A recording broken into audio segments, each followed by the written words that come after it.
Olimlar tarixda ilk bor qora tuynukning ovozini eshitishdi. Eshitishga tayyormisiz? Yo'q, bu film uchun yaratilgan effekt emas. Qora tuynukning o'zi ovoz chiqarmaydi. Chunki kosmosning katta qismi vakuum. Lekin uning atrofidagi million daraja issiq gazlar bosim to'lqinlarini hosil qiladi.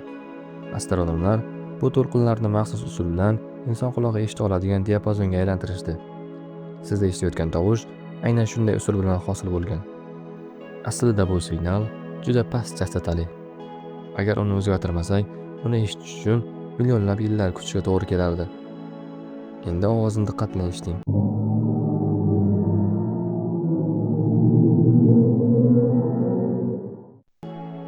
Ammo qora tuynukning bundan ham qo'rqinchli siri bor. Agar uning ichiga tushsangiz, siz bilan nima sodir bo'ladi? Bu haqida keyingi videolarda gaplashamiz.